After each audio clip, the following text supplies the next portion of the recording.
बहुत सारे लोगों के सवाल अभी तक आ चुके हैं। मैं आपको एक एक करके सवाल पूछूंगा बाद में, पहले आप अपनी बात करें। नमस्कार, मैं पंडित लक्ष्मणदास रतन भारद्वाज। मेरा जन्म 22 अगस्त 1927 का एक छोटे से गांव में हिमाचल प्रदेश बिलासपुर में हिम्मर में जन्म हुआ है और 1933 में बचपन में ही मैं अपने मामा जी के साथ जड़ी बूटियों का ज्ञान प्राप्त करने और उनकी पहचान करने के लिए चला गया था। आज मुझे 10,000 जड़ी बूटियों की पहचान है जिनसे मैं उपचार करता हूं, और ये उपचार में पहले तो जो भी मेरे पास मरीज आता है नाड़ी परीक्षण करके उसको बताता है कि दवाइयां लाके खा लो, आप ठीक हो जाएंगे, और ठीक होते थे। और फिर मैंने बीच में साधना शुरू की है 9 साल की उम्र से। तो मैंने अपने इष्ट में हनुमान जी को माना था। हनुमान की उपासना करते हुए हनुमान जी ने मुझे कहा कि देखिए, जिस रास्ते पे आपने जाना उसमें आपको गायत्री की उपासना करनी पड़ेगी। आज मैंने गायत्री मां सिद्ध की है। मैं प्रतिदिन 10,000 गायत्री जप करके हवन करता हूं और 2,000 मृत शिवनी महामृतंज का जप करता हूं। मेरा नियम है कि मैं सुबह 3 बजे से 5:30 बजे तक अपना योग करता हूं, जिसमें कपालभाति, भस्त्रिका, अग्निसार, उज्जयी, ब्रह्मणी, कुंभक, आलोन विलोन। फिर इसके बाद मांडूकासन, पवन मुक्तासन, गौमुखासन, शवासन, सर्वांगासन, हलासन, शीर्षासन। इसके बाद हल्के गर्म पानी से मैं स्नान करता हूं। स्नान करने के बाद फिर मैं अपनी गायत्री उपासना में बैठता हूं। मेरा नित्य नियम है कि प्रतिदिन 10,000 गायत्री जप करना है और उसके बाद हवन करना है। हवन करके 10 से 12 के बीच में जो मरीज देख लिए, बाकी जो रह जाते दूसरे दिन का नंबर लाना पड़ता है, ना मुंह से बोलना पड़ता है कि मुझे। मेरा नियम है कि मैं पहले मरीजों को बताता हूँ, जिसने नाड़ी परीक्षण कराना रात 10 बजे तक खा पी के दातन कूड़ा करके बड़ी इलायची मुंह में रख के चूसते रहें। सुबह 9 से 10 के अंदर अपना नामकरण कराएं। 10 से 12 में नाड़ी परीक्षण करता हूँ। नाड़ी परीक्षण में पैर के तलुए से सिर के बाल तक की MRI, CT scan, X ray, ultrasound, ECG, sonography नाड़ी परीक्षण में 5 सेकंड में हो जाते हैं। उसके अनुसार फिर एक रोग की दवाई नहीं देते। जो भी नब्ज में रोग मिलते हैं सब रोगों की दवाइयां दी जाती हैं, और दवाई देने के 2 घंटे के बाद एक्यूप्रेशर किया जाता है। तो चाहे कितने पुराने से पुराना रोग है, उसी दिन 10 से 15% आराम भी मिल जाता है। और मेरी दवाइयां सारी उम्र नहीं खानी पड़ती। जो परहेज करके दवाई खाता है उसको 1 महीना, किसी को 1.5 महीना, किसी को 2 महीने, 2 महीने से फालतू दवाई किसी को नहीं खानी पड़ती। और मेरी दवाइयों की विशेषता है कि खाना हमेशा ताजा, खाने के साथ जो भी आटा आपने लेना उसकी चोकर नहीं निकालनी, छान नहीं निकालना। दालें हैं छिलके वाली, सब्जियां छिलके वाली, क्योंकि जो हमें रोगों से मुक्ति दिलाते हैं सब छिलकों के अंदर है। Sodium, potassium, magnesium, phosphorus, silicon सब कुछ छिलके के अंदर होता है। आज चाहे आप आयुर्वेद में आए, चाहे यूनानी में आए, चाहे होम्योपैथिक में जाए, चाहे नेचुरल में जाए, किसी को नाड़ी का ज्ञान नहीं है। थ्योरियां पढ़ रखी है, थ्योरी के हिसाब से इलाज करते हैं, मशीनें टेस्ट करके बताते हैं, दवाइयां देते हैं। परंतु यहाँ का सिस्टम बिल्कुल अलग है। यहाँ पे ना तो रोगी से पूछा जाता है, ना रोगी के परिवार से पूछा जाता है, ना कागज पत्र देखा जाता है, ना जात पात देखी जाती है, ना ऊंच नीच देखा जाता है। यहाँ सब समान दृष्टि से देखे जाते हैं। और इसमें राम दरबार लगता है। यहाँ पे एक एक आदमी को बुला के नाड़ी परीक्षण होता है। यहाँ पे जिसका नंबर आ गया उसको बुलाते हैं, नाड़ी परीक्षण करके पैर के तलवे से सिर के बाल तक जो भी रोग मिलता है वो उसको बताया जाता है कि आपकी बीमारी इतनी पुरानी है, ये इसके परहेज है, परहेज कर सकते तो आप दवाई लें, परहेज नहीं कर सकते दवाई मत लेना। क्योंकि दवाई परहेज करेंगे तो मेरी दवाई अमृत के समान है, परहेज नहीं करेंगे तो मिट्टी के समान है। देसी दवाइयों में परहेज सबसे बड़ा है। ठंडा पानी, चाय, मीट, शराब, अंडा, आर्टिफिशियल चीजें बिल्कुल बंद होती हैं। दिन का खाना ऐसे तो सूर्य उदय होने से 2 घंटे के बाद और 12 बजे से अंदर खा लेते हैं, ताजा खाना गर्म गर्म खाते हैं, आपको जिंदगी में कोई रोग नहीं हो सकता। परंतु उसके बीच में आपको 2 गिलास पानी पीना अति आवश्यक है, वो है मेन चीज। अब कई कहते हैं खाना खाते समय पानी नहीं पीते, पानी पीते खाना खाने के 1.5 घंटे के बाद, तो यही से सर्वनाश होता है। जैसे आप मकान को बनाने के लिए मसाले के अंदर पहले पानी डाल के तब वो चुनाई करते, यही चुनाई हमारे शरीर के अंदर की है। यदि हमारे लीवर को पानी कम मिलेगा तो खाना नहीं पचेगा, और खाने पानी के बीच में लहसुन प्याज अदरक का रस पड़ा है तो आपका खाना ऐसे पचेगा जैसे आटे में खमीर डाल के आटा एकदम खौल जाता है और बिल्कुल हल्का हो जाता है, ऐसे खाना पचता है, हमें कोई रोग नहीं होता। परंतु जब खाना नहीं पचता है, पैंक्रियाज इंसुलिन नहीं बनाती, पित्ते में तेजाब बढ़ जाता है, गुर्दे में जाया बन जाता है, फिर उसके बाद हमें 36 किस्म के रोगों को निमंत्रण मिल जाता है। आज हम मेडिकल साइंस में जाएं तो वहां पे कोबरे सांप का जहर, मरे हुए जानवरों के हड्डियों का चूरा और केमिकल होता है जिससे शरीर को सुन्न किया जाता है। रोग काटने की दवाई पूरे संसार में नहीं है। मैंने पूरे संसार के साइंटिस्टों को और डॉक्टरों को चैलेंज किया है कि यदि आपने किसी रोग को काटने की दवाई बना दी तो उस दवाई को मेरे आश्रम में लाके प्रूफ करा दे। यदि आपकी दवाई बिल्कुल रोग को काट गई तो मैं आपको 10 लाख रुपए कैश दूंगा। परंतु यदि आपने रोग को दबाया है, रोग कटानी, तो मैं आपसे 20 लाख रुपए लेने का हकदार हूं। यदि आपके पास 20 लाख रुपया नहीं है, आप नहीं दे सकते हैं, तो आपको उतने दिन तक यहाँ मजदूरी करनी पड़ेगी जब तक आपका पैसा पूरा नहीं होता। अब जो मुझे पहले फोन पे धमकाया करते थे, अब वो सब चुप होके बैठे हैं। आज पूरे संसार के अंदर जो कोरोना का ये महामारी चल रही है, इसका आपके घर में चूल्हे चौके में सारी दवाइयां हैं, आपको कहीं जाने की आवश्यकता नहीं है। 108 वस्तुएं हमारी रसोई घर में ऐसी है जिनसे हम हर एक किस्म की दवाई बनाते हैं और हर एक किस्म के रोग को काटते हैं। आप कई मेरे से प्रश्न करते हैं, आप लहसुन प्याज अदरक क्यों खिलाते हैं? लहसुन प्याज अदरक त्रिवेणी है। जैसे त्रिवेणी में स्नान करने से पापों से मुक्ति मिलती है, ऐसे लहसुन प्याज अदरक के खाने से पैर के तलवे से सिर के बाल तक के हर एक रोग से मुक्ति मिलती है। इसकी गंध से आदमी डरता है। जब लहसुन या प्याज खा के आप निकलते हैं, उसका सांस आपके आगे आता है तो उससे दूसरे आदमी को नफरत होती है। उसका भी उपाय है कि आप इसके खाने के बाद या तो थोड़ा सा गुड़ खा लें या जीरा भून के मुंह में डाल लें, तो आपको उसकी स्मेल नहीं आएगी। परंतु आपने जो कार्बन डाइऑक्साइड छोड़ी, उसमें जितने भी वायुमंडल के अंदर जो आपने ऑक्सीजन लेनी है, कीटाणु रोग के हैं, वो वहीं नष्ट हो गए। आपको प्योर ऑक्सीजन आई, आपको रोग कहां से होगा? आप मुझे कई बार टोकते, ये आप मुंह पे कपड़ा नहीं रखते। मैं कपड़ा किस लिए रखूं जबकि मैं लहसुन प्याज अदरक खूब खा रहा हूं। और मैंने जो कोरोना की दवाई बनाई है, कोरोना की दवाई 24 घंटे में पॉजिटिव से नेगेटिव ला रही है। और आज जिसने मेरी एक बार दवाई खा ली, दोबारा किसी की दवाई खाना पसंद नहीं करता।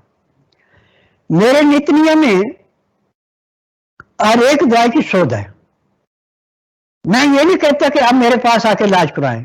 मैं कहता हूं कि जो नुस्खा मैं टीवी के माध्यम से आपको बताता हूं, उसको ध्यानपूर्वक सुने, समझें, लिख करके रखें।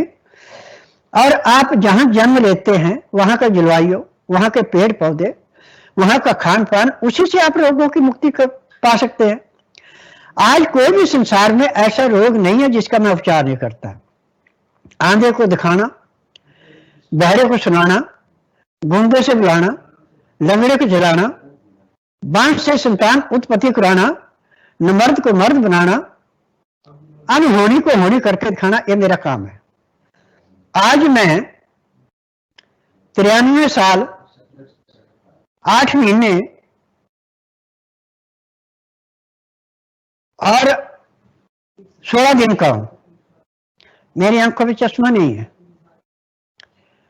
और मेरे स्थान पे आश्रम में जहां मैं नाड़ी परीक्षण करता हूं 15 वाट का बल्ब लगा, वो भी मेरे से 10 फुट दूर है। तो मेरी आंखों में आज भी 6x6 लाइट है। ये सारी देन लहसुन प्याज अदरक की है, योग की है और मेरे खान पान की है। मेरे खान पान में दिन में लस्सी लहसुन प्याज अदरक है, रात को लहसुन प्याज अदरक के अंदर शहद मिला के चाटूंगा, उसके बाद दूध पीऊंगा। और ये भी मुझे 1 गिलास लस्सी चाहिए, 1 गिलास दूध चाहिए, से ज्यादा नहीं है। परंतु लहसुन प्याज अदरक मुझे 100 ग्राम दिन में चाहिए, 100 ग्राम रात को चाहिए। ये मेरा खान पान है।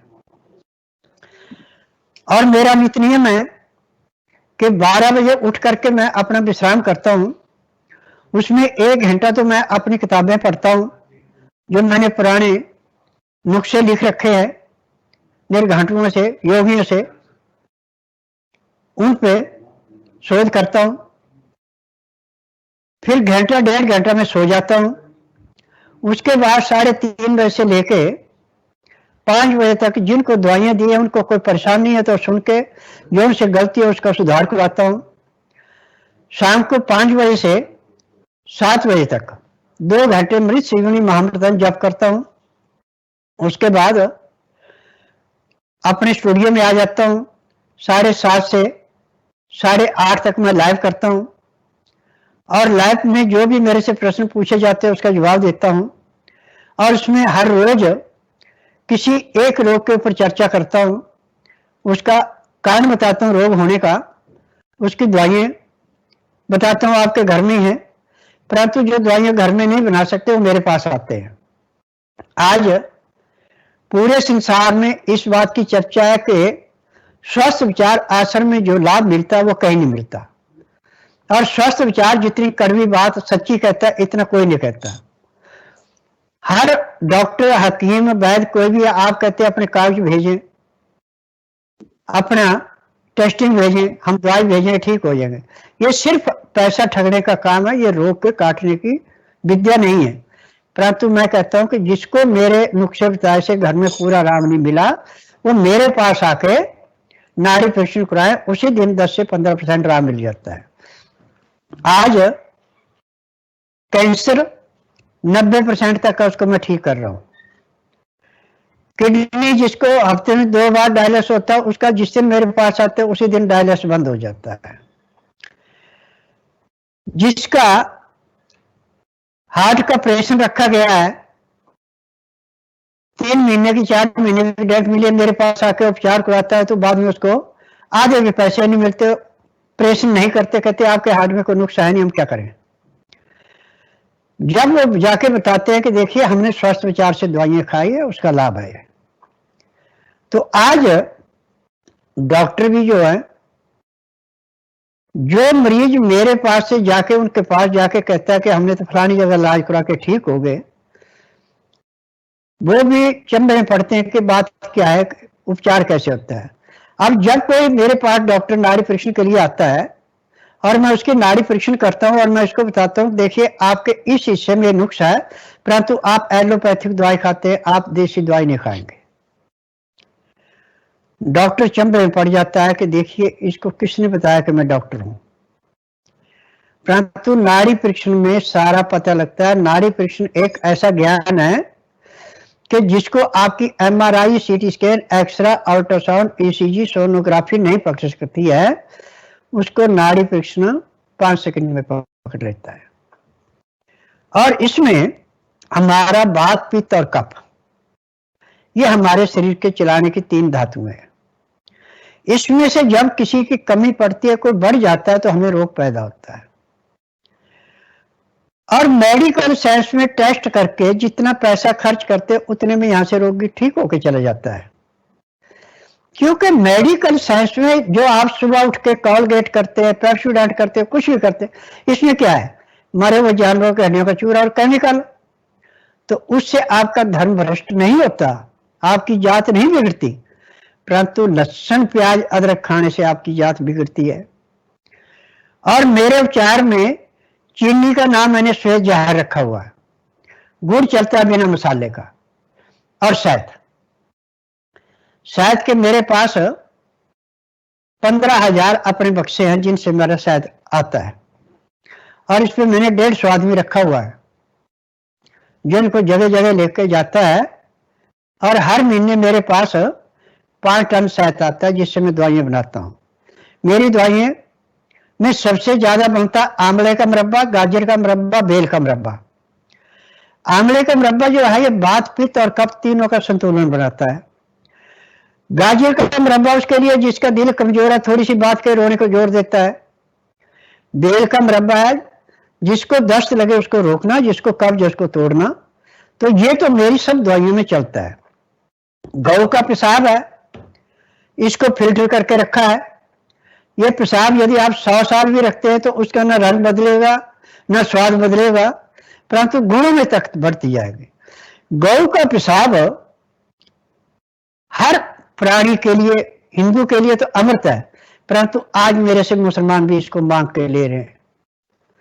जो किडनी के मरीज है उसके लिए उत्तम और पता 1.5 महीने में किडनी बिल्कुल नॉर्मल आ जाती है। आपने टीवी के माध्यम से यदि इंटरव्यू सुने होंगे तो आपके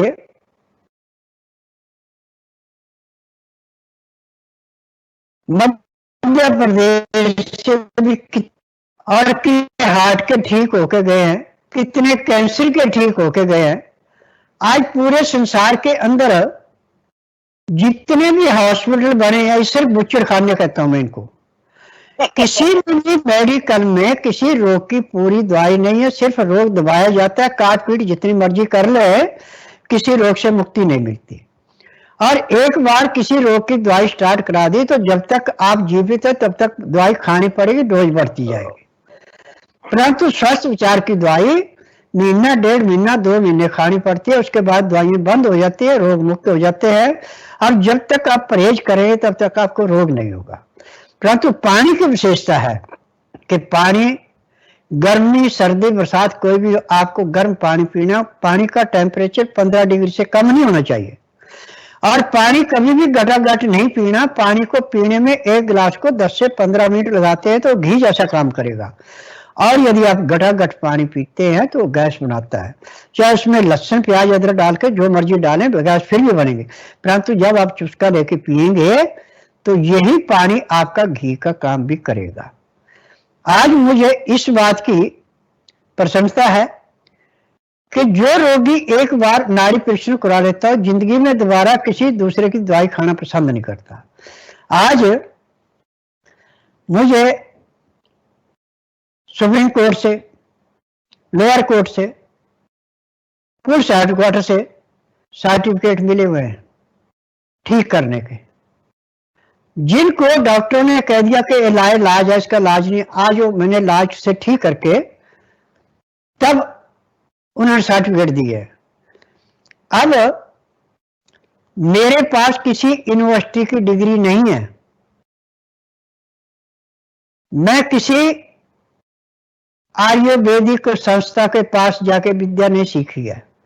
ये विद्या सीखी है मैंने जो जंगलों में योगी सन्यासी रहते थे और जो गांव में हकीम जिनको नाड़ी का ज्ञान था, उनसे विद्या सीखी है। मुझे विद्या सीखने में 24 साल लगे हैं। आज मुझे नाड़ी परीक्षण में इतनी सफलता है कि जो आपकी MRI, CT scan, X ray, ultrasound, ECG, sonography नहीं पकड़ सकते, उसको मैं 5 सेकंड में पकड़ के बताता हूं कि आपको ये रोग है। सबसे ज्यादा इस टाइम जो रोग पैदा हो रहा है वह है AC से, फ्रिज से, आपके कूलर से। क्योंकि नाड़ी परीक्षण में जब मुझे चीज मिलती है मैं साफ कह देता हूं, कूलर की हवा में नमी होती है, इससे आपको अंदर जाके जैसे पानी के ऊपर काई जमती ऐसे अंदर जाके नमी जम जाती है फेफड़े में, सांस की नाड़ी में, फिर आपको खांसी होती है, फेफड़े पूरे सांस लेते, आपकी ऑक्सीजन पूरी नहीं मिलती, आपको रोग पैदा हो रहा है। फ्रिज में रख के जो आप खा रहे हैं उसमें अमोनियम गैस आ गई, वो अंदर जाके ऐसे बैठती जैसे पहाड़ों पे बर्फ बैठती है। एसी में आप काम कर रहे हैं, इससे आपको ट्यूमर, माइग्रेन, अधंग, इनको जबरदस्ती निमंत्रण मिल रहा है। परंतु स्वस्थ विचार ऐसा आश्रम है, इसमें माइग्रेन वाला तो उसी दिन अपनी माइग्रेन से मुक्ति पा लेता है जिस दिन आश्रम आता है। ब्रेन ट्यूमर वाले का उसी दिन दर्द बंद हो जाता है जिस दिन आश्रम आता है। जिसका 90% तक कैंसर है उसका पहले दिन 5% कैंसर कम हो जाता है। जिसकी किडनी 90% तक खराब हो चुकी है उसको 5% आराम उसी दिन मिल जाता है। आज कोई भी रोग ऐसा नहीं है जिसका मैं उपचार नहीं करता, मैं रोगी से नहीं पूछता, मशीनों से टेस्ट नहीं करता, कागज पत्तर नहीं देखता। जैसे डॉक्टर पूछते आपकी माँ को क्या बीमारी थी, बाप को क्या थी, भाई को, बहन को, नाना को, नानी को, दादा को, दादी को, ये काम मेरा नहीं है। मैं नाड़िया वैद्य हूं। पैर के तलुए से सिर के बाल तक जो भी रोग है वो नाड़ी परीक्षण में जो आता है सब दवाइयां इकट्ठी देता हूं। यहाँ पे किसी एक रोग की दवाई नहीं दी जाती। अब कानों की दवाई चलेगी तो डॉक्टर मशीन लगाएंगे। अब कानों की दवाई चल गई, मैं कान में दवाई डालता हूँ, हफ्ते में वो आ जा सकती है। जिसकी वाय चली गई, डॉक्टरों के पास उसका कोई उपचार नहीं है, यहाँ में एक हफ्ते में वाय दोबारा वापस आ जाती है। तो मैं बार बार ये की बात कहता हूं कि जो अपना उपचार करा के थक चुका है, चार पाई पे एड़ियां रखने के लिए मजबूर हो चुका है, वो बुधवार छोड़कर गुरुवार से लेकर मंगलवार के बीच में मेरे आश्रम में आए। जिस दिन आना उस दिन रात्रि 10 बजे तक खा पी के दातन कूड़ा करके बड़ी इलायची मुंह में रख के चूसते रहे। सुबह 9 से 10 के अंदर अपना नामकरण कराएं। 10 से 12 में नाड़ी परीक्षण करता हूँ। नाड़ी परीक्षण में 5 सेकंड से ज्यादा टाइम नहीं लगता। रोगी को समझाया जाता है कि आपका रोग इतना पुराना है और ये इसके परहेज है, परहेज कर सकते तो दवाई ले लो, परहेज नहीं कर सकते दवाई मत लेना। जो परहेज करके दवाई खाता है उसको उसी दिन 10 से 15% आराम मिल जाता है। परंतु औरतों के लिए मेरी विशेष प्रार्थना है कि जिस औरत ने साड़ी पहन रखी उसका मैं नाड़ी परीक्षण नहीं करता। जिस औरत ने पैंट पहन रखी है या नाड़े की जगह प्लास्टिक डाल रखा है, नाड़ी परीक्षण में आता है तो मैं उसका दवाई नहीं देता। उसको साफ कहता हूँ पहले कमीज सलवार पहन के आओ, सलवार नाड़े वाली और खुली सलवार पहनी। जितना कपड़ा खुला पहनेंगे उतने आप सुखी रहेंगे, जितना कपड़ा आप टाइट पहनेंगे उतने आप दुखी होंगे। आज हमें सबसे ज्यादा कपड़े से रोग पैदा हो रहे हैं। जितना आप टाइट कपड़ा पहनेंगे इसके अंदर प्लास्टिक होती है।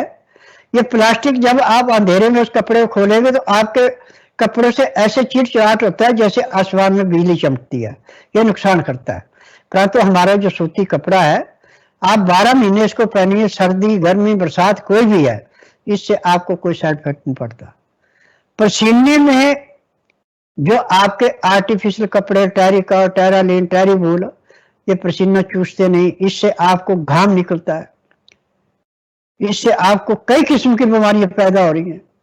परंतु नाड़ी परीक्षण में जब मैं उनको बताता हूं कि आपकी ये गलती है तो पछताते हैं कि नहीं जी हम तो इस चीज को देखिए, हमने सिर्फ अपना चमड़ा ढकना है, इसमें आप बहुत बढ़िया सज धज के जाएंगे और रोगों को निमंत्रण देंगे। आप अपने सरल स्वभाव में चलिए, साधारण कपड़ा पहनिए, आपको कुछ नहीं होगा। आज अग्जिमा का, सोराइसिस का रोगी मेरे पास महीने में 25 से 30 आ रहे हैं। किसी का इलाज महीना, किसी का 1.5, किसी का 2 महीने चलता है और वो खत्म हो जाता है। जब डॉक्टर हकीम हाथ खड़े करते तब वो मेरे पास आते हैं। अब आपने ऐसे कई इंटरव्यू सुने होंगे कि जिन्होंने फॉरेन कंट्री में इसका इलाज कराया नहीं हुआ और यहाँ आके 2 महीने में पूर्ण रूप से स्वस्थ हो गए। आज मुझे अपने ऊपर इतना विश्वास है कि जिस कार्य को मेडिकल साइंस नहीं कर सकती, आयुर्वेद नहीं कर सकता, यूनानी नहीं कर सकते, होम्योपैथी नहीं कर सकते, नेचुरल केयर कर, उस काम को करके मैं पहले दिन 10 से 15% आराम दिला देता हूं। आज मुझे इस बात की खुशी है कि मिश्रा जी ने जो मेरे को आपके साथ बिठाया और आपके मन का वहम दूर करने के लिए जो मैंने आपको सुझाव दिए, यदि आप इन सुझावों को मानते हैं, देखते हैं, तो मैं ज्यादा नहीं कहता, आप 1 हफ्ता करके इसको अपनाएं। हफ्ते में आप देखेंगे आपके अंदर कितना परिवर्तन आ रहा है। आज बहुत ज्यादा आदमी के अंदर गुस्सा बढ़ता जा रहा है। इसका कारण क्या है कि जिस जानवर की हड्डी दुर्दशा करके निकाली गई है या उसको जबरदस्ती मार करके निकाली गई है, उस तड़पते हुए की दवाई जो आपके अंदर जाएगी वो गुस्सा पैदा करेगी। आज मुझे एक बात का अफसोस है कि हमारा सिस्टम इतना सुस्त पड़ गया है कि असली चीज को पहचान नहीं रहे और नकली पे विश्वास कर रहे हैं। मैंने 2020 में जब कोरोना चला था तो जितने भी अपने पूरे भारत के मुख्यमंत्री थे, स्टेटों के गवर्नर से, सबको मैंने पत्र लिखा था कि कोरोना की दवाई ये है, आप इसको बनाइए और मरीजों को दीजिए, ये ठीक हो जाएंगे। और अब मैंने दोबारा फिर दोहराई है। अब ये सरकार के ऊपर निर्भर है कि इसको मानते हैं कि नहीं मानते हैं, परंतु मैं डंके की चोट पे कहता हूं कि जो मैंने कोरोना की दवाई बनाई है ये 24 घंटे में पॉजिटिव से नेगेटिव लाती है। परंतु इसमें दवाई के साथ आंवले का, गाजर का, बेल का मुरब्बा खाना अति आवश्यक है, क्योंकि अंदर जाके जो सांस की नाली के अंदर और फेफड़ों में नजला जम जाता है, ये ऐसे जमता है जैसे सरसों के पेड़ पे चिप्पा बैठ के पेड़ खत्म हो जाता है, उसमें फल नहीं आता। ऐसे सांस की नाली में और फेफड़ों में जब ये रेशा पड़ता है, इसके अंदर जो कीटाणु होते हैं वो सुराखों को बंद कर देते हैं। जब फेफड़ा साफ करता है तो सांस लेने में तकलीफ होती है। इसमें हमें ऑक्सीजन की जरूरत नहीं है, उसके लिए चाहिए हमें नींबू। नींबू पका हुआ पीले रंग का, कच्चे नींबू का रस नहीं लेना, नुकसान करेगा। पक्के नींबू का रस निकाल के आप किसी ड्रॉपर में डाल लें, 4 बूंद बाईं साइड, 4 बूंद दाईं साइड डालें और लंबा सांस लें, लंबा छोड़ें। आप ये समझे कि आपको ऑक्सीजन का सिलेंडर लग गया। अब आपकी बलगम नाक के द्वारा, मुंह के द्वारा खून निकलेगी और इसके बाद आपको दस्त लगेंगे, टट्टी के द्वारा निकलेगी। अब आपको ऑक्सीजन के सिलेंडर की जरूरत नहीं पड़ेगी और घर में ही आपका उपचार हो गया। परंतु यदि आप इतना नहीं कर सकते हैं तो दूसरा इसका उपचार है कि अजवाइन सत्त, पुदीना सत्त और देसी कपूर, तीनों चीजें बराबर मात्रा में ले लें और किसी भी बर्तन के अंदर डाल दें और उस बर्तन को ढक्कन लगा के 2 घंटे के लिए धूप में रख दें। 2 घंटे के बाद आपके पास अमृत धारा पैदा हो गया। अब इस अमृत धारे की 1 गिलास पानी गर्म करके 1 बूंद डाल के भाप ले, आपको ऑक्सीजन का सिलेंडर प्रसारित करते जाओ ना आधा आधा।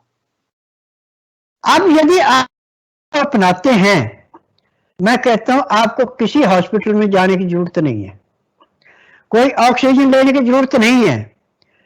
परंतु इसमें खान पान पे ध्यान दें कि इसमें मैदे की चीजें, जो बिस्कुट खाते हैं, आर्टिफिशियल चीजें खाते, इससे आप जितने दूर रहेंगे उतने सुखी रहेंगे। जितने ठंडे पानी से दूर रहेंगे उतने सुखी रहेंगे। और पानी कभी भी पिए। जो लहसुन, प्याज, अदरक से नफरत करते हैं उनके लिए नींबू, काला नमक, काली मिर्च, अजवाइन और जीरा, ये भून करके पानी में मिला के वो भी पी सकते हैं। परंतु 1 गिलास में कम से कम आपको 15 से 20 मिनट का समय लगाना पड़ेगा तो आपको लाभ होगा। यदि पानियों की गटागट पीते हैं तो लाभ तो होगा, परंतु जितना लाभ चाहिए उतना नहीं होता। अब गैस के मरीज हैं जिनको भयंकर गैस होती है, यदि पानी के अंदर एक बूंद अमृत धारे की मिला के पीते हैं और एक गिलास पीने 10 से 15 मिनट लगाते, आपकी गैस खत्म हो जाएगी। दूसरा तरीका है कि लहसुन, प्याज, अदरक तीनों चीजें मिला के 10 ग्राम पीस के चटनी बना लें। एक गिलास पानी में जिसका 15 से 18 डिग्री टेम्परेचर हो, उसके अंदर घोल करके पीने में आप 15 मिनट का समय लगाए, आपको गैस नहीं बनेगी।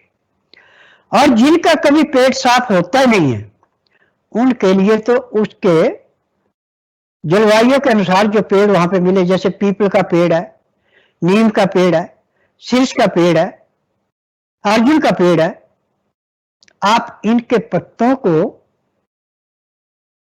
धो करके मिट्टी नाओ, चटनी बनाएं, 5 दाने काली मिर्च मिलाएं और 4 गिलास का 1 गिलास पानी बनाएं उबाल करके, उसको पिए, आपके कब्ज का नामो निशान नहीं रहेगा।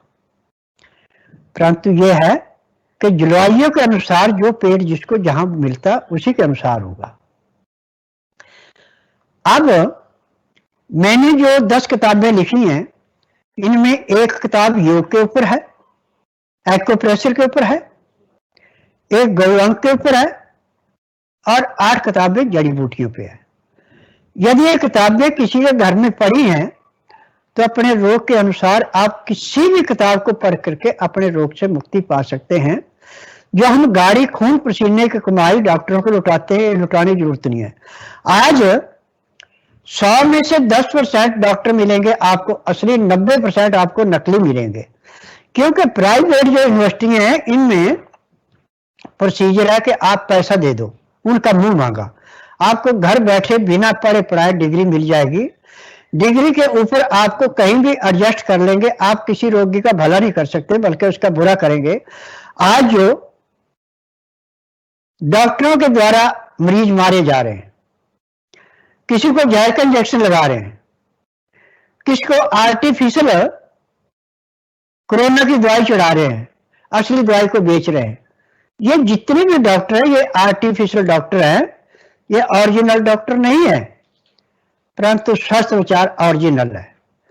यहां पे किसी के साथ भी कोई हेरा फेरी नहीं की जाती। हाँ, जो आदमी परहेज नहीं करता मैं उसको दवाई नहीं देता, और जो कपड़ों का बंदिश करता कि नहीं हम तो पैंट ही पहने, उस औरत को मैं दवाई नहीं देता। जो औरत कहती है हम साड़ी पहनते हैं, मैं उसको दवाई नहीं देता। मैं उसको कहता हूं कि अंदर सूट पहन ले, बाहर साड़ी बांध ले। परंतु सबसे बड़ी बात यह है कि आज मेरे पास 2020 से लेके आज तक कम से कम 50 लाख मरीज ठीक हो चुका है। और जिन्होंने मेरे को अपनी रिपोर्टें भेजी हैं पॉजिटिव की, वो तो मेरे पास हैं। जिन्होंने फोन पे बताया उनकी मेरे पास रिपोर्टें नहीं है, क्योंकि मैं ज्यादा भीड़ पसंद नहीं करता। मेरा नित्य नियम है कि रात्रि 9 बजे जैसे मैं अपनी लाइफ से उठता हूं, जाके लहसुन, प्याज, अदरक की चटनी साथ में मिला के चाटता हूं, ऊपर से दूध पीता हूं। आधा घंटा अपना घूम करके शरीर चारपाई पे छोड़ के मैं अपने भ्रमण में चले जाता हूं। मैं समाधिष्ट हूं। 2:30 बजे मैं समाधि से वापस आता हूं। कभी मन किया तो आधे घंटे के लिए विश्राम कर लिया, नहीं तो उसके बाद नहा के अपने पूजा पाठ में लग जाता हूं। तो आज मुझे बाहरी आत्माओं से, उच्च कोटि के विद्वानों से जो शरीर छोड़ चुके हैं, उनसे मिलने का बहुत अच्छा सुनहरी मौका मिलता है। और जब मैं किसी रोग के बारे में उनसे चर्चा करता हूं तो एक ही बात कहते हैं कि देखिए हमारा आशीर्वाद आपके साथ है, आप अपने इस काम पे लगिए, हम आपकी मदद करेंगे। और मेरी पूरी मदद हो रही है। आज मुझे पैर के तलवे से सिर के बाल तक का बच्चा, बूढ़ा, जवान, मर्द, औरत, कोई भी है, कोई भी रोग ऐसा नहीं है जिसका मैं उपचार नहीं करता। जिन बच्चों को डॉक्टर कहते हैं मंद बुद्धि है, बच्चा नहीं ठीक हो सकता है, आज वो बच्चे जो है गोल्ड मेडल आ रहे हैं, क्योंकि मेरी दवाइयों के अंदर गुण है। जो जड़ी बूटियां मैंने रिसर्च कर रखी है उनके गुण है। तो तभी मैं कहता हूं कि संसार में ऐसा कोई रोग नहीं है जिसका मैं उपचार नहीं करता। परंतु जो लहसुन प्याज अदरक से नफरत करते हैं उनसे मेरी विनती है कि आप गुमराह मत होइए। लहसुन प्याज अदरक ना तो किसी का धर्म बिगाड़ता, ना कोई देवी देवता रुष्ट होता है, ना ही इससे किसी का नुकसान होता है। सिर्फ इतना है कि आपके मुंह से जो महक आती है उसको मिटाने के लिए या तो थोड़ा सा गुड़ खा ले या फिर जीरा भून करके मुंह में डाल के चूसते रहें, तो मुंह से जो स्मेल आती थी वो नहीं आएगी, परंतु उसकी जो गंध आपकी कार्बन डाइऑक्साइड से बाहर वायुमंडल में जाएगी, वहां पे जितने भी रोग के कीटाणु जहां तक जाएंगे वो नष्ट हो जाएंगे। आपको प्योर ऑक्सीजन आएगी, आपको मुंह पे कपड़ा लेने की आवश्यकता नहीं पड़ेगी। परंतु जो लहसुन प्याज अदरक नहीं खाते उनको इसकी जरूरत है, क्योंकि ये रोग एक दूसरे के सांस से भी मिलता है, एक दूसरे के संपर्क से भी मिलता है। आज पैर के तलवे से सिर के बाल तक के जितने भी रोग हैं उनको मेरे आश्रम में आके पहले दिन 10 से 15% आराम एकदम मिलता है। जिनके हाथ पांव बिल्कुल टेढ़े पड़ चुके हैं वो 2 घंटे के बाद अपने आप उठना बैठना शुरू कर देते हैं। जिनको डॉक्टर ने कह दिया कि कमर का ऑपरेशन करना पड़ेगा, आपकी 3 नंबर 4 नंबर 5 नंबर पॉइंट खुल गया, ऑपरेशन कराने के बाद तो आप सारी उम्र रोएंगे और हमेशा तख्त पे सोएंगे। परंतु जिस दिन मेरे पास आते उसी दिन आप गद्दे के ऊपर सोएंगे, आपको दर्द नहीं होगा। क्योंकि मैंने जो दवाइयां बनाई है मैंने शोध किया है, मेरा तजर्बा है, मेरे प्रैक्टिकल है, मेरी थ्योरी नहीं है।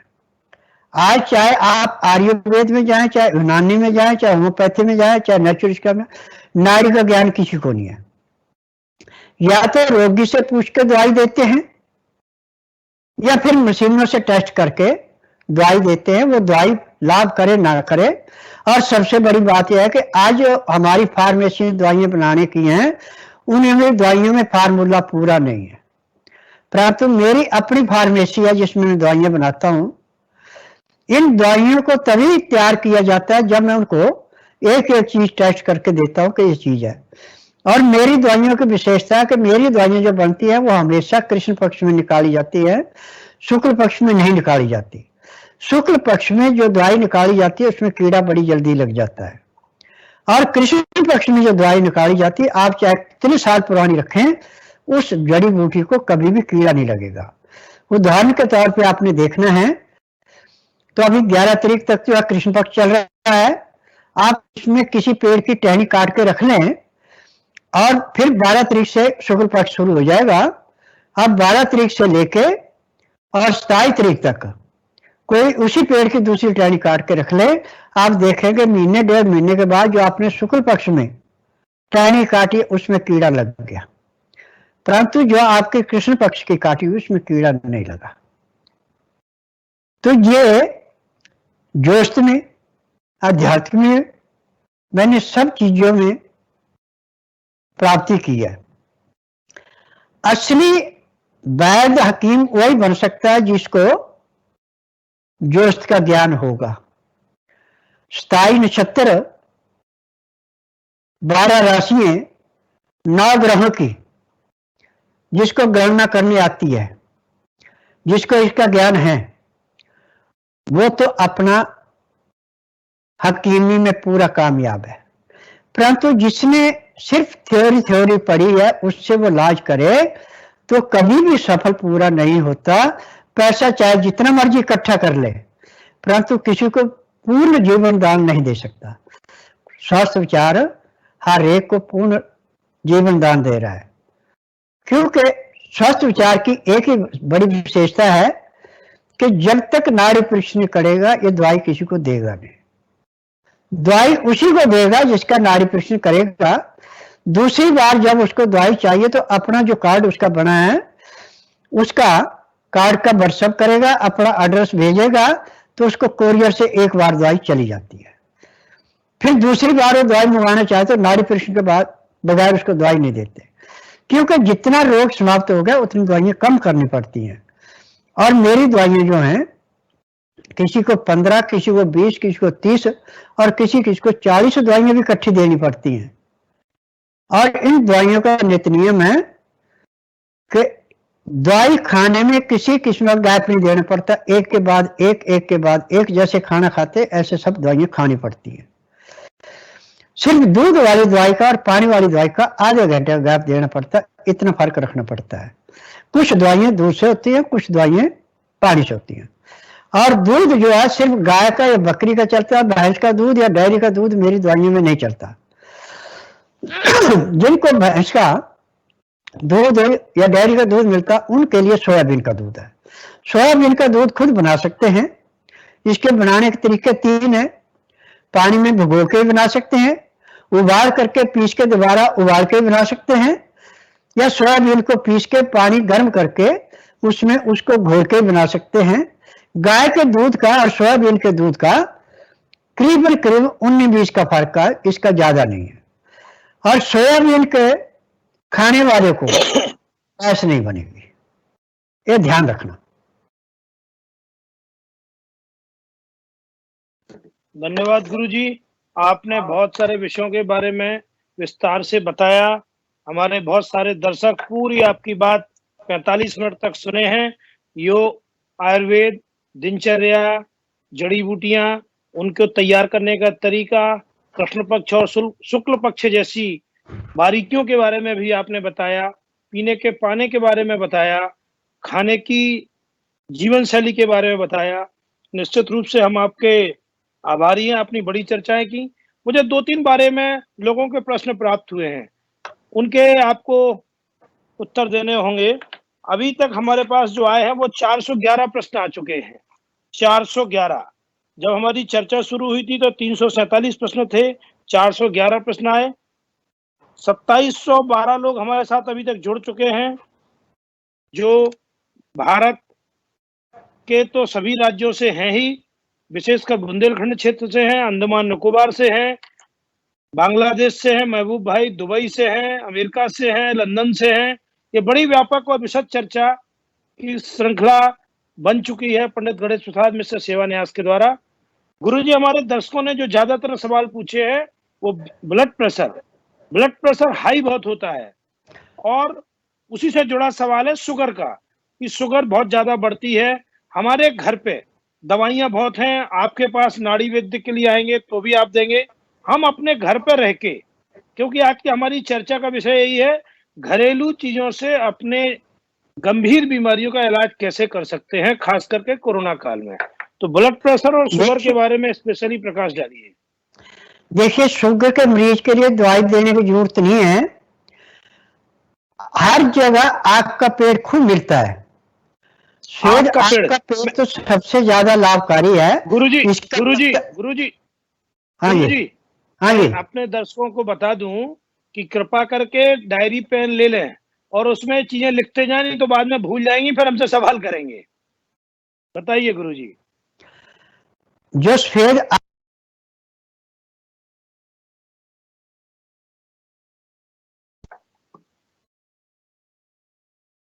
आवाज बंद हो गई गुरुजी, 1 मिनट।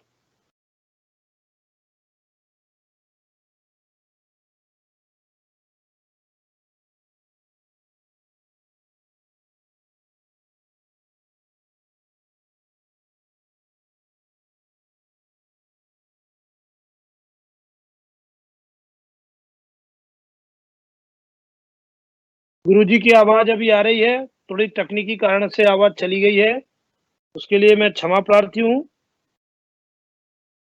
हमारे आईटी के संकल्प, जरा इनकी आवाज गुरुजी की वापस बुलाएं।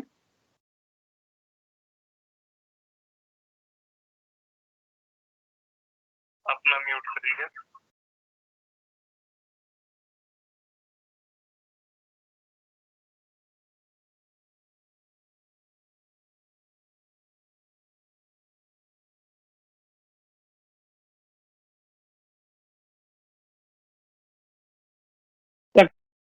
मैं क्षमा प्रार्थी हूँ। गुरुजी हमारे बीच में सवाल का जवाब देंगे। बहुत सारे सवाल लगातार चले आ रहे हैं। आप में हाँ से भी जी। जो सवाल हो, हाँ जी बताएं गुरुजी। ब्लड प्रेशर और शुगर। हाँ, मैं सभी चीजें बताऊंगा। पहले शुगर होगा आपको। हाँ शुगर वाले के लिए सुबह उठ के नहाने धोने के बाद आग का पत्ता ले लें और पैर के तलवे में जो सीधी तरफ का पत्ता है उसमें थोड़ा तेल लगा के तलवे के साथ चाहे धागे से बांध ले चाहे ऊपर जुराब पहन ले, सारा दिन पहन के रखें। उसको दवाई खाने की जरूरत नहीं, वहीं से शुगर उसकी समाप्त कर देगा। आग का पत्ता ही जो उसकी टांगों में दर्द था, कहीं भी किसी की थकावट थी, वो भी नहीं होगी। परंतु ये क्रिया 1 या 2 दिन की नहीं है। जब तक आपकी शुगर 90 नहीं आती तब तक आपने इसको बांधते रहना। और दिन का खाना आपने 10 से 12 के अंदर खाना है। खाना खाते समय 2 गिलास गर्म पानी, लहसुन प्याज अदरक का रस मिला के पीना है। आटा जो भी आपने खाना उसमें चोकर नहीं निकालनी, जो छिलका उसका नहीं निकालना, बूर उसके साथ बना। जब हम बूर निकाल देते हैं तो अंदर जाके ये ऐसे बैठता है जैसे पानी में पत्थर बैठता है। फिर लीवर हमारा पचाएगा नहीं, पैंक्रियास इंसुलिन बनाएगी तो शुगर बढ़ेगी। जब लीवर पचाएगा, पैंक्रियास इंसुलिन बनाएगी तो शुगर का नामो निशान होगा ही नहीं। और ऐसे भी शुगर वाले के लिए रात को 20 ग्राम चने भुने हुए काले छिलके के साथ पानी में भिगो दें। सुबह उठ करके उस पानी को निकाल दें, दूसरे पानी से धो के छिलके के साथ, छिलका नहीं फेंकना। जब महक निकल जाए तो इन चनों को पीस करके चटनी बना दें। 1 गिलास हल्के गर्म पानी में मिला के पीने में आधे घंटे का समय लगाएं। उसके पीने के 1 घंटे के अंदर आपका बड़ा नॉर्मल पेट साफ होगा, बहुत हल्कापन आएगा। अब खाना जो है हल्के से हल्का खाना खाना है। इसमें क्लिष्ट खाना बिल्कुल नहीं खाना, बल्कि गेहूं का आटा कुछ समय के लिए बंद कर दे। इसमें चना है, जौ है, मक्का है, मूंग है, मोठ है, चुलाई है, ये मिला के। और जो भी आटा आपने खाना है पिसाना, और शनिवार को पिसाएं। और इसमें 50 ग्राम अजवाइन भून के, 100 ग्राम तिल भून के मिलाएं। और आटा हमेशा ऐसा पीसना है जैसे नदी के किनारे रेता हाथ में लेने सरकता, ऐसे सरके, ज्यादा ब्रीक नहीं करना। और जब भी रोटी खानी है तो उतना ही आटा लेना जितनी आपको भूख है, फालतू नहीं रखना। और रोटी बनाने से पहले आटे को सख्त गूंद के पानी के अंदर खुला छोड़ दो, खुले पानी में। और इतने में सब्जी या दाल जो भी बनानी, छिलके वाली बनानी है। और दाल कुकर में नहीं बनानी। मिट्टी का बर्तन हो तो सोने पे सुहागा, नहीं तो आप पीतल का बर्तन लें कलाईदार, चाहे तांबे का लें कलाईदार, चाहे स्टील का लें। अमोनियम के बर्तन में कोई चीज नहीं बनानी, ना अमोनिया का बर्तन प्रयोग में लाना, नहीं तो आपको उल्टा नुकसान होगा। अब उसमें जब आपकी दाल सब्जी पक जाए तो उस आटे को दोबारा निकाल करके फिर दोबारा गूंदे, बड़ा मुलायम होगा। अब इसकी रोटी ऐसे बनेगी जैसे आपकी बाजरे की या मक्की की रोटी होती है। इस रोटी को पका करके अब दाल सब्जी जो बना रखी है उसको थाली में डाल के उसके अंदर डाल दें। फिर इसको अच्छी तरह मसल के जैसे सूप पीते ऐसे पीनी है। 2-4 घूंट इसके पिए। फिर 2 गिलास जो पानी आपने लहसुन प्याज अदरक का रस मिला के रखा है, 2 घूंट उसके पियो। 2 घूंट 2-3 गायें आप रोटी की खाएं, ऊपर से 2 घूंट पानी पिए। पानी पीने में, खाना खाने में आप 1 घंटा लगाते हैं। और खाना खाने के बाद दांतन कूड़ा करके 5 मिनट के लिए वज्रासन बैठें। उसके बाद 10 मिनट घूमें। फिर आप 20 मिनट के लिए सब आसन लेट जाएं। उसके बाद 5 मिनट के लिए बाईं साइड कर उठ ले, 3 मिनट के लिए दाईं साइड कर उठ ले। उसके बाद उठ के आप जितना मर्जी काम करें, आपको थकावट नहीं होगी। आपके शरीर में इतना बल आएगा जैसे आप 8 घंटे की निंद्रा पूरी करके उठे हैं। अब शाम का खाना सूर्य अस्त होने से 1 घंटे के अंदर अंदर खाना खा लें, या सूर्य अस्त होने से घंटा 1.5 घंटा पहले खाना खा लें। खाना खाने के बाद आधा घंटा आपको सैर करनी अति आवश्यक है, बिल्कुल स्वस्थ रहने के लिए।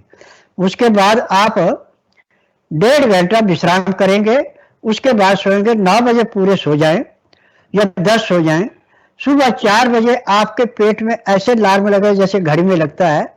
आलस करके तो कपड़े भी खराब होंगे, इतना पेट में प्रेशर बनता है। और एक ही प्रेशर से आपका पेट साफ होगा।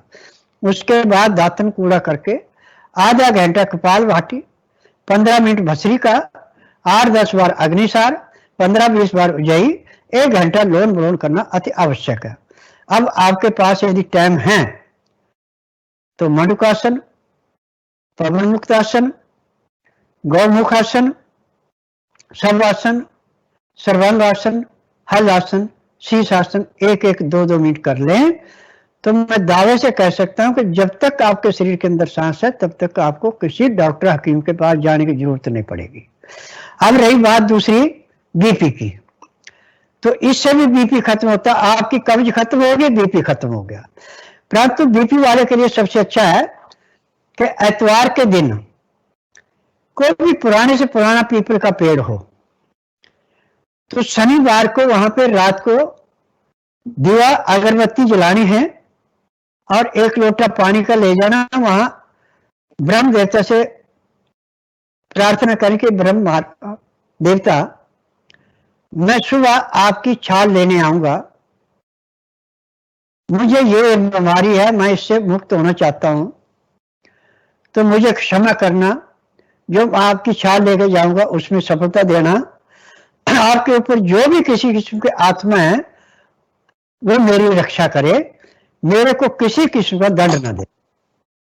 मेरे छाल ला करके धो करके छोटे से छोटे टुकड़े करके, जैसे 1 किलो आपके पास छाल है तो इसमें 10 किलो पानी डालना, 10 किलो पानी डाल के आपने इसको इतना उबालना कि आपके पास अब 2.5 किलो पानी रह जाए, 7.5 किलो पानी समाप्त हो जाए। अब इस पानी को ठंडा होने के बाद छान करके किसी भी बोतल में या किसी बर्तन में रख लें, बल्कि सबसे अच्छा है यदि मिट्टी का बर्तन हो तो। और जो आपकी छाल थी इसको आप सुखा करके कूट के पाउडर बना लें। जब भी आप सुबह शाम दूध पिए, चाय आपको बिल्कुल छोड़नी पड़ेगी, चाय की पत्ती या कॉफी पिएंगे तो आपका बीपी कभी कंट्रोल नहीं होगा। चाय की जगह पे आप गाय का दूध या बकरी का दूध या सोयाबीन का दूध पिएंगे और उसके साथ 1 चम्मच इस पीपल की जो छाल आपने कूट के पाउडर बनाया इसको देंगे तो आपका बीपी चाहे 400 रहता है चाहे 450 रहता है, 15 दिन में 90-120 जो हमें चाहिए वो ही होगा, ना इससे कम होगा ना इससे फालतू। गुरुजी, हमारे दर्शक एक रामदास उपाध्याय मुंबई से कह रहे हैं कि आप हाई बीपी की बात कर रहे हैं, उनके पिताजी का अक्सर लो बीपी रहता है और एम्स का वो लगातार इलाज करते हैं, लो बीपी वाले क्या करें? देखिए, बीपी चाहे लो है चाहे हाई है, दोनों में काम करता पीपल। और दूसरा इसका उपचार है कि यदि आपके पास आंवले का मुरब्बा है साथ में पड़ा हुआ तो 4 आंवले सुबह, 4 दोपहर, 4 शाम को खा के ऊपर से चाहे गुनगुना पानी पी लें चाहे गाय का दूध पी लें, आपका ना लो होगा ना हाई होगा। पीपल और आंवला ये बीपी को ऐसे कंट्रोल करता है जैसे भारतीय गाड़ी को ड्राइवर इमरजेंसी ब्रेक लगा के एक जगह खड़ा कर देता है, ऐसे जहां पे आंवले का मुरब्बा नहीं है वो आंवले को कूट करके पाउडर बना लें, उस पाउडर को या तो कुज्जा मिश्री में मिला लें या बिना मसाले के गुड़ में मिला लें। 1-1 चम्मच सुबह दोपहर शाम को चाहे नवाए पानी से ले लें चाहे गाय या बकरी के दूध से या सोयाबीन के दूध से ले लें, ना बीपी हाई होगा ना लो होगा। गुरुजी, कई सारे सवाल हैं। एक हमारी दर्शक अंजलि सक्सेना प्रयागराज से पूछ रही है कि उनके बेटे की उम्र 9 साल है और नाभि के पास हल्का दर्द रहता है, थोड़ा खाना खाने के बाद पेट तना हुआ लगता है, अल्ट्रासाउंड कराने पर माइसेंट्रिक लिम्फोडेस निकला है, आंतों के अंदर गांठें बन गई हैं, सीधी बात। होम्योपैथी से 2 साल से इलाज करा रहे हैं, देखिए ठीक हो गया था, फिर से तकलीफ हो गई है। मेडिकल साइंस में किसी भी रोग की दवाई नहीं, पूरे संसार में मैंने डांके की चोट पे कहा है। मैंने साइंटिस्टों से एक ही बात कही है कि देखिए आपका बिजनेस है, आप रोग को दबाते हैं, किसी रोग को खत्म नहीं करते और सारी उम्र दवाई खानी पड़ती है। मेरे पास सारी उम्र दवाई नहीं खानी पड़ती, इस बच्चे की आंत के अंदर पखाना सूखा हुआ, इसको बिस्कुट ज्यादा खिलाए इन्होंने, मैदे की चीजें ज्यादा खिलाई है, जिससे अंदर सूजे बने हैं, वो सूजों की ये तकलीफ है। इसका उपचार टीबी के माध्यम से नहीं होगा। ये बच्चे को मेरे पास लेके आएंगे तो जिस दिन आएंगे उस दिन के बाद इसको दोबारा दर्द नहीं होगा। परंतु टेम्परेरी रिलीफ के लिए ऐसा है कि गुलाब के फूल लाए, चाहे ताजे फूल हैं चाहे सूखे फूल हैं। गाय के दूध में या सोयाबीन के दूध में या बकरी के दूध में 10 ग्राम फूल सुबह, 10 ग्राम शाम को उबाल के, जितना दूध उतना पानी डालें और इसको इतना उबालना है कि पानी सारा सूख जाए, दूध का भी एक हिस्सा उठ जाए, 3 हिस्से दूध बाकी बचे। ये दूध छान के उस बच्चे को देंगे तो उसके पेट में दर्द नहीं होगा, उसको काफी आराम मिल जाएगा। धन्यवाद गुरुजी। हमारे कई दर्शकों के पेट संबंधी इलाज हैं। हमारे एक मित्र हैं, उनका नाम मैं नहीं कहता हूं, वो कह रहे कि उनके दोनों आंतों में इन्फेक्शन हो गया था, 8 माह तक अंग्रेजी दवाई चली। उनकी समस्या है कि खाना खाने के बाद गुदा फूल जाती है और उसके कारण ब्लड भी आने लगता है। बहुत सारा परहेज में रहते हैं, कुछ भी बाहर का खा लेते हैं तो पेट गड़बड़ हो जाता है। ऐसा अनेक लोगों के लिए जरूरत है। और पाइल्स के बारे में बहुत लोगों ने सवाल पूछे हैं। देखिए, जिसका लीवर खराब होगा उसकी नाभ भी हमेशा अपनी जगह से हट जाएगी। जब नाभ भी अपनी जगह से हट जाएगी तो आपको कब्ज होगी, जिसको कब्ज होगी उसको बवासीर लाजमी होगी। ऐसे तो बवासीर की दवाइयां सैकड़ों हैं, परंतु टीबी के माध्यम से मैं आपको एक प्लेट बताता हूँ, उसका नाम है नागदान। इसका पत्ता तोड़ेंगे, उससे दूध निकलेगा। गमलों में घरों में शो के लिए भी लगाई होती है। 5 पत्ते नागदान। हाँ हाँ, ये डंडी जो है, एक डंडी आप फरवरी में लगाई है तो साल आते आते उसकी 15-20 डंडी हो जाएगी। और इसमें पत्ता जो है गोल्ड रंग का पत्ता आता है, थोड़ा सा हरे रंग की भी होती है, चितकबरे रंग की होती है, हरे रंग की ज्यादा काम करती है। 5 पत्ते नागदान के लेके 5 दाने काली मिर्च पीस के सुबह भी ताजे पानी से ले लें, दोपहर को भी ले लें, शाम को भी ले लें, तो इसके लेने के 5 सेकंड के अंदर तो गुदा का दर्द बंद हो जाएगा। और बवासीर यदि लगातार लेते तो 1 महीने में बवासीर का नामो निशान नहीं रहेगा। परंतु जब तक ना भी अपनी तब तक उसका पेट ठीक साफ नहीं होगा। नाभ भी एक ऐसा रोग, मेडिकल साइंस तो जब नाभि ज्यादा बिगड़ जाती है तो साइड से अंत काट के थैली लगाते हैं टट्टी करने के लिए। परंतु स्वस्थ विचार में किसी भी अंग की चीर फाड़ करना निषेध है। बिना चीर फाड़ से सब रोग काटे जाते हैं। धन्यवाद गुरुजी। एक हमारे दीपन वर्मा सरिता विहार दिल्ली से पूछ रहे हैं कि अभी कोरोना का काल चल रहा है, प्राकृतिक चिकित्सा पद्धति के मुख्य क्रियाएं जैसे कि नियमित भाप लेना, गर्म पानी, काढ़ा पीना, सब कुछ कर लिया है। अब बाबा जी बताएं कि इसके बाद का भाप लेते लेते पूरी नलियां वो गर्म हो गई हैं, तो अब हमें क्या करना चाहिए, कितनी भाप लेते रहना चाहिए? देखिए, भाप 5 मिनट से फालतू नहीं लेनी चाहिए, बल्कि भाप की आवश्यकता नहीं है, आवश्यकता है पके हुए नींबू की। पके हुए नींबू का रस निकाल के किसी भी ड्रॉपर में डाल लें। हर 4 घंटे बाद 4 बूंद दाएं बाएं साइड नाक में डालें, लंबा सांस लें, लंबा छोड़ें, तो फेफड़े से लेके गले तक जितनी भी सांस की नाली है सारी ऐसे साफ हो गई जैसे गंदी नाली में गर्म पानी में तेजाब डाल के नाली को साफ करते, ऐसे साफ होगी। फेफड़े और सांस की नाली साफ है, आपको कोई रोग है ही नहीं। धन्यवाद गुरुजी। हमारे दर्शक नीरज पांडे जी पूछ रहे हैं कि इनकी माताजी के घुटनों में दर्द रहता है, और कई दर्शकों ने हमारे बताया, विनोद रावत हैं, जयंत चतुर्वेदी जी हैं, प्रभाकर सिंह अंडमान निकोबार से भी पूछ रहे हैं घुटनों के दर्द के बारे में घरेलू नुस्खा क्या है? देखिए, घुटने के दर्द के लिए घरेलू नुस्खा है कि लहसुन को पीस करके उसका रस निकालो 1 चम्मच। अब उस 1 चम्मच रस को 50 ग्राम तिल का तेल है, चाहे सरसों का तेल है, चाहे घी है, किसी चीज में मिला दें। अब उसको अच्छी तरह मालिश करें। मालिश करने में 50 ग्राम में से आपका 20 ग्राम तेल एक बार में लग जाना चाहिए, एक घुटने में और 20 ग्राम दूसरे घुटने में लग जाना चाहिए। और मालिश अच्छी तरह से दबा के करनी है। तो उसी टाइम उसको घुटने ऐसे हो जाएंगे जैसे स्पंज होती है, बैठे उठे जो मर्जी करे दर्द नहीं रहेगा। परंतु इतनी क्रिया आपको सुबह शाम दोनों टाइम कम से कम 15 दिन करनी पड़ेगी। घुटने का दर्द हमेशा के लिए समाप्त हो जाएगा। और जो आपके पास 10 ग्राम तेल बाकी बचा है, उससे पैर के तलवों में मालिश करनी है। पैर के तलवों में मालिश करके तेल आपके सिर के बालों तक पहुंचेगा। नसों के अंदर जहां पे नजला जाके रुक गया, वहां पे हिस्सा जाम हो जाता है। तो नजले को साफ करने के लिए लहसुन एक किस्म का रामबाण है। धन्यवाद गुरुजी। हमारे एक दर्शक राजेंद्र जी हैं रीवा से, और बहुत सारे लोगों के सवाल आए हैं। एक हमारे मिथिलेश त्रिपाठी जी भी पूछ रहे हैं, पुष्पेंद्र पाठक जी भी पूछ रहे हैं कि पेट में गैस बहुत बनती है, और कई बार गैस बनने के कारण बड़ी घबराहट बेचैनी होती है, लगता है कि अब जान निकल जाएगी, उसके कारण बीपी भी घटता बढ़ता है। तो इसके बारे में कोई उपाय है क्या? देखिए, गैस वाले के लिए सबसे अच्छा उपचार तो चने का, जो सुबह मैंने बताया था कि चने को भुने हुए को छिलके के साथ 20 ग्राम से ज्यादा नहीं, 1 गिलास पानी में भिगो दें। सुबह उठ के उस पानी को फेंक दें, दूसरे पानी से उसको अच्छी तरह धोएं, क्योंकि उसमें महक पड़ जाती है।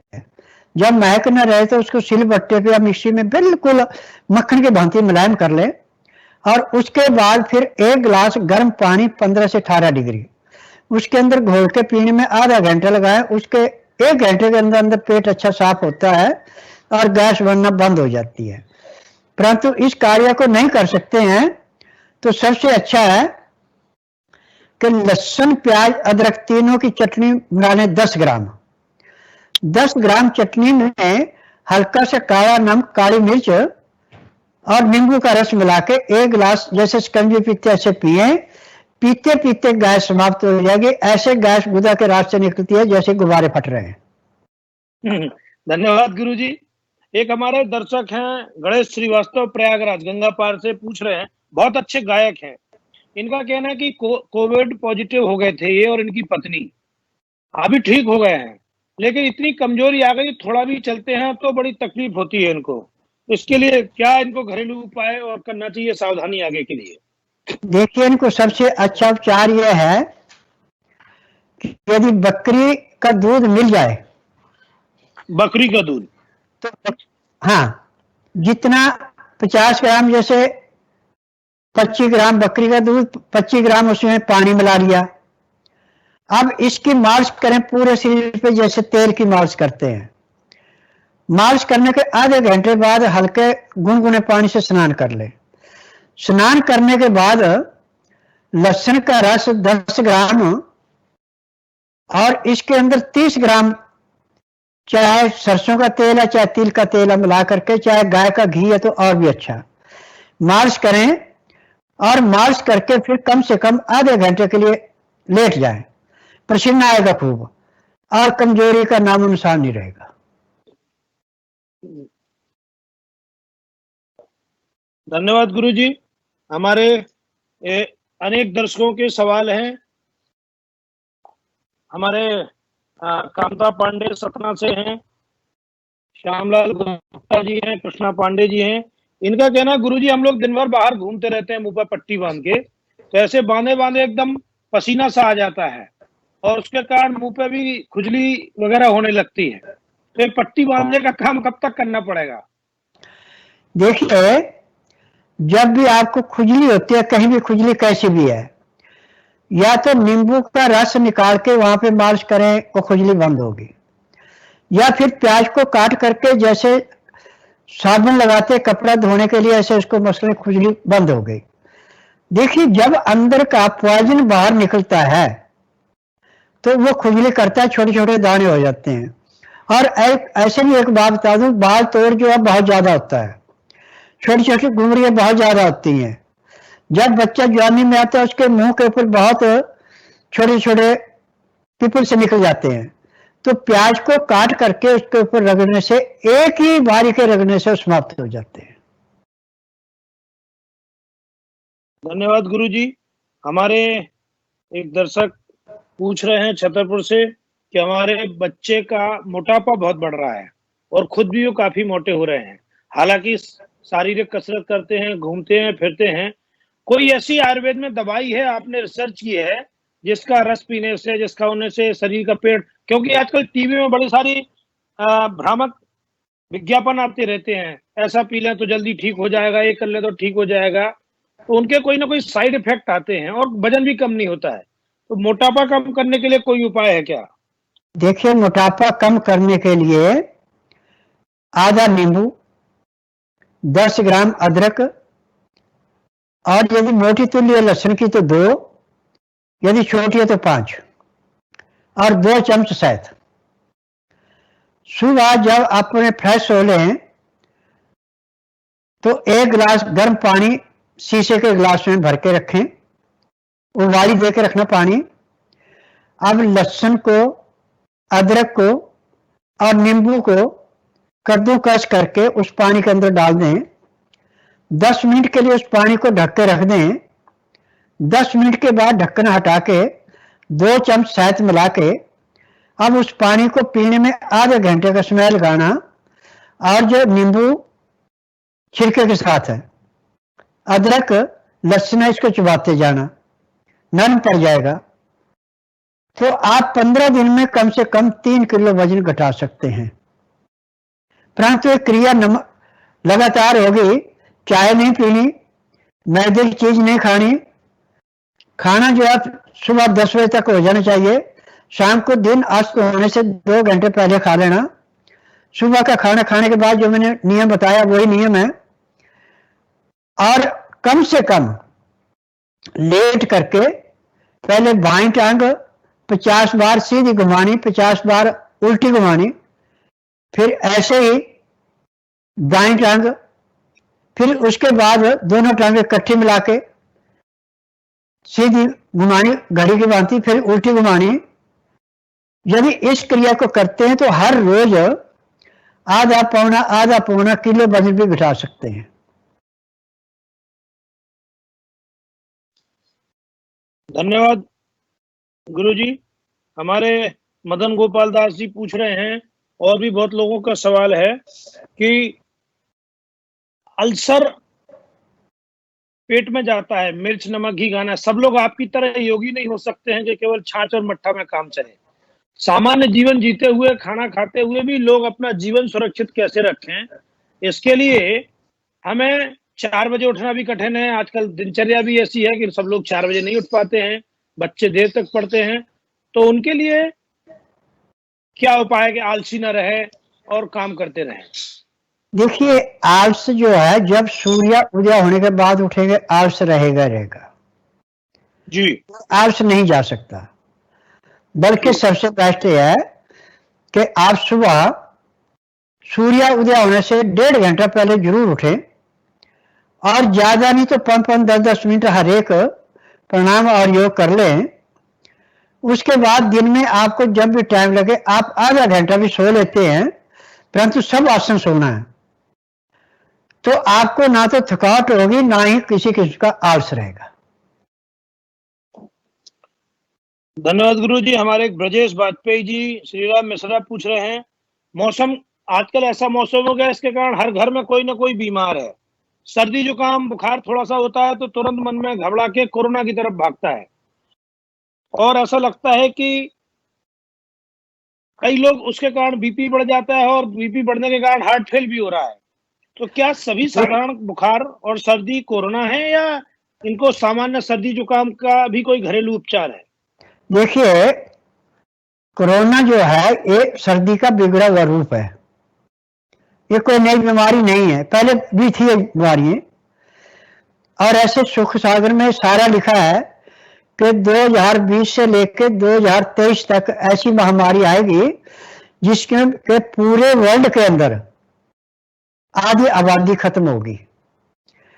परंतु इसके बीच में उपचार दिए हुए साथ में, आपको सर्दी है, जुकाम है, बुखार है, कुछ भी है, उसके लिए लहसुन से बढ़ के संसार में कोई दवाई नहीं है।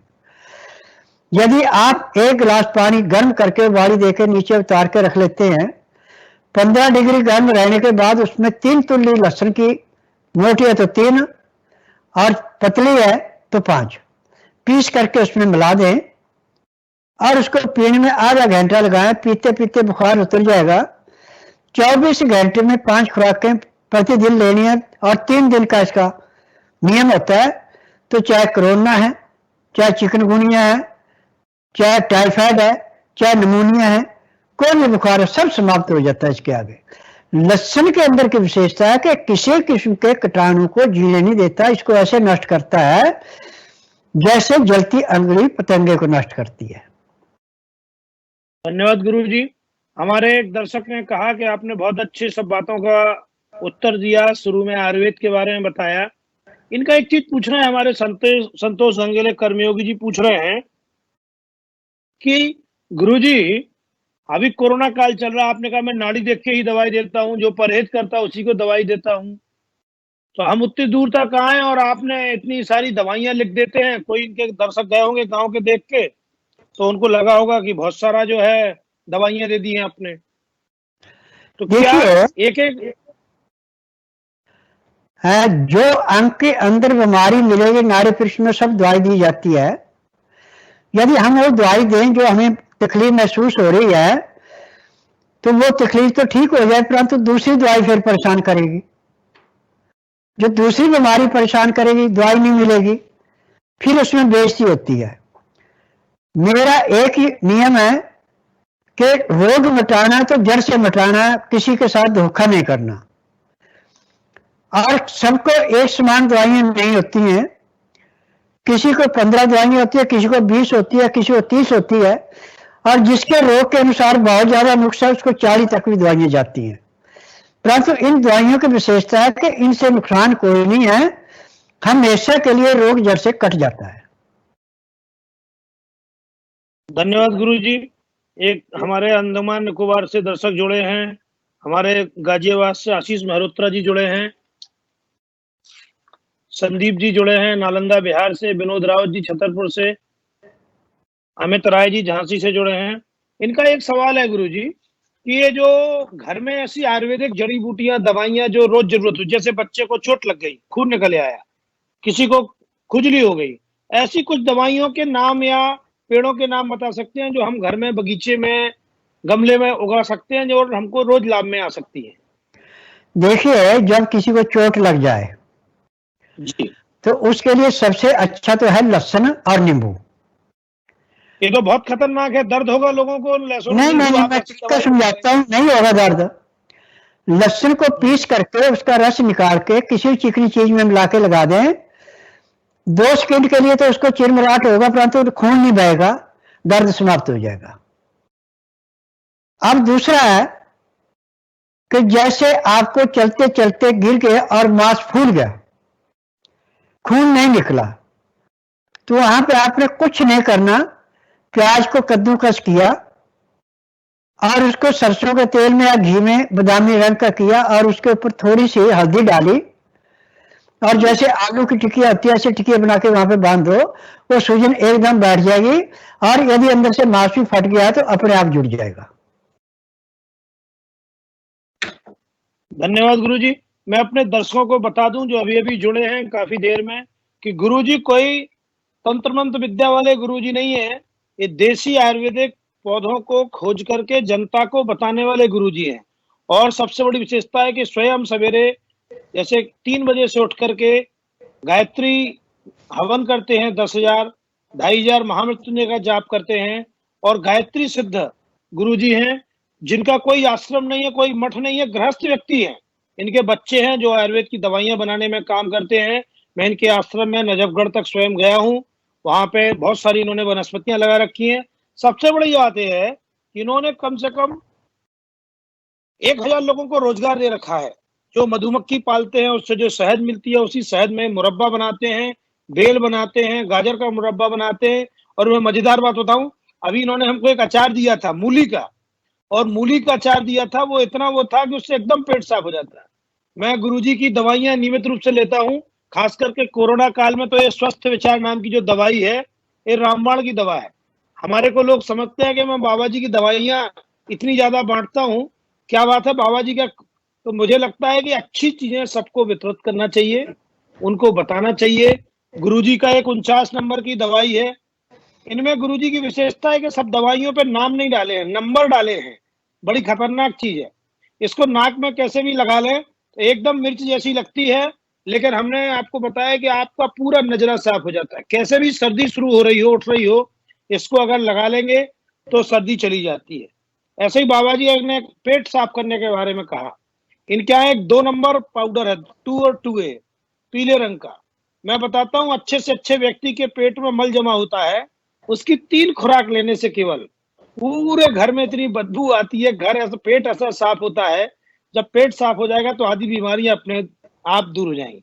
गुरुजी थोड़ी दवाइयां बनाने के बारे में बताएं, आप कैसे तैयार करते हैं, कौन कौन सी मशीनरी लगी है और क्या होता है? देखिए, मेरे पास ऑटोमेटिक मशीनें हैं आप दवाइयां बनाने की। तो इसमें पैर के तलवों से सिर के बाल तक जो भी बीमारी, सब दवाइयां बनाई जाती है। पाउडर भी बनाए जाते हैं, गोलियां भी बनाई जाती हैं और पैकिंग भी मशीनों से की जाती है। परंतु अभी मैंने लूज दवाइयां ऐसे रखी हैं कि बाहर गवर्नमेंट के अलावा मैंने किसी को दवाई नहीं देनी, मैंने कोई एजेंट नहीं बनाना। क्योंकि मेरी दवाइयों के अंदर जो गुण है ये आपको किसी भी फार्मेसी की दवाइयों में नहीं मिलेंगे। और इन दवाइयों की विशेषता है कि दवाई लेने के 10 सेकंड के अंदर दवाई अपना असर दिखा देती है। अब जैसे आपके कहीं पे भी भयंकर दर्द हो रहा है, आप इंजेक्शन लगाएंगे या दवाई खाएंगे तो आपको कम से कम 10 से 15 मिनट लगेंगे उसको कंट्रोल होने में।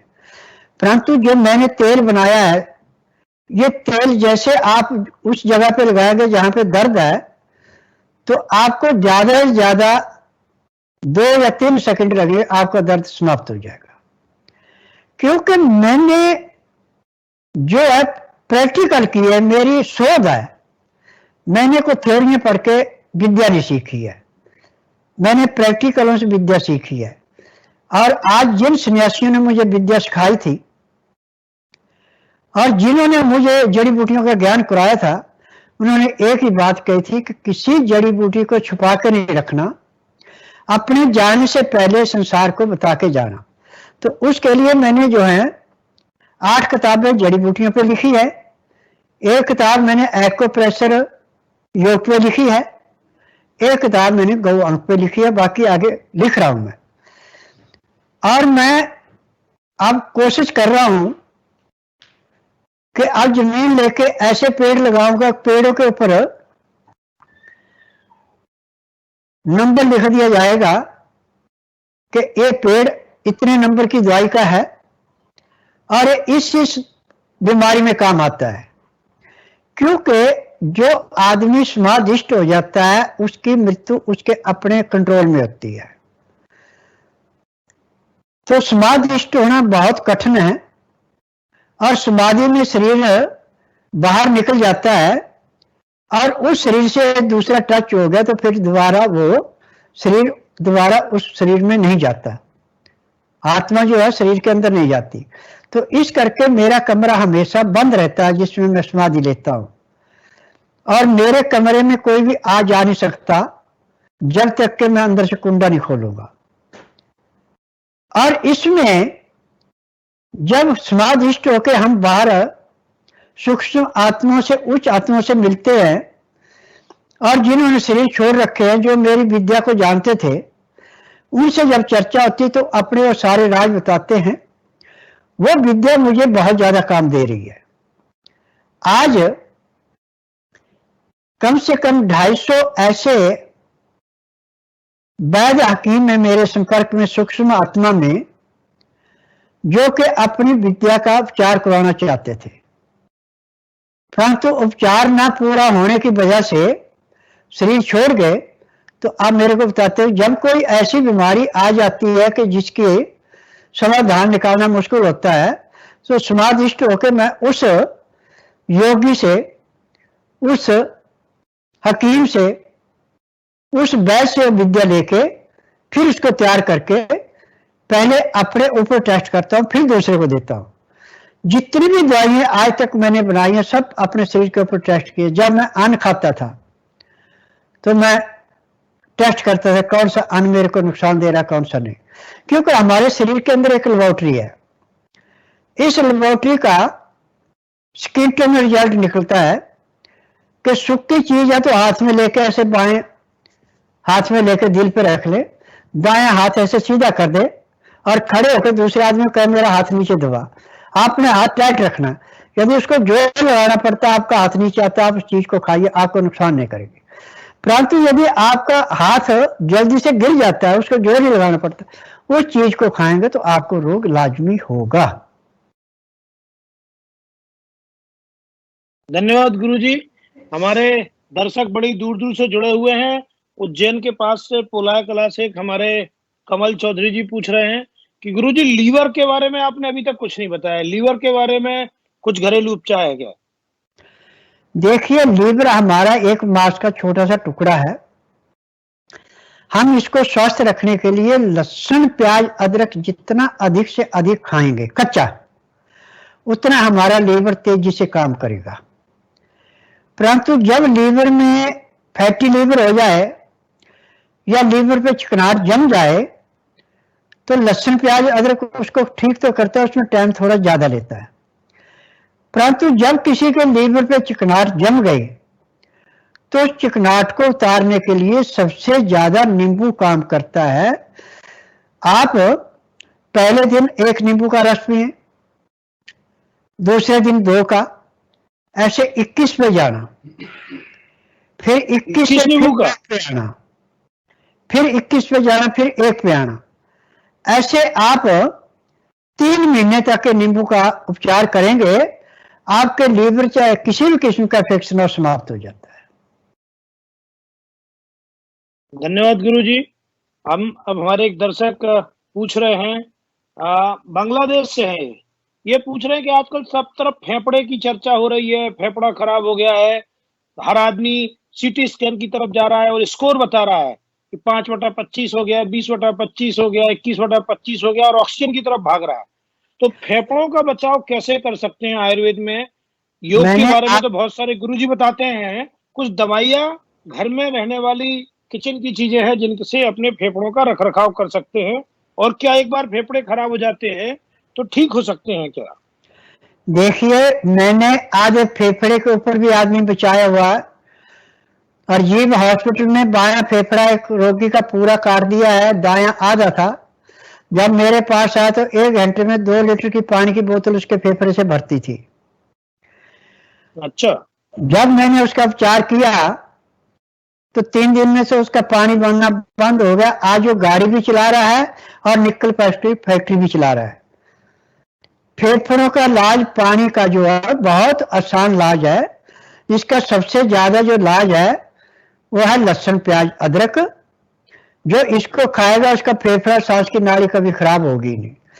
परंतु जिसके फेफड़े में रेशा जम गया, सांस की नाली में जम गया, जिसको ऑक्सीजन की जरूरत है, उसको नींबू का रस निकाल के उसको छान करके कपड़े से 4 बूंद एक साइड, 4 बूंद दूसरी साइड नाक में डालें।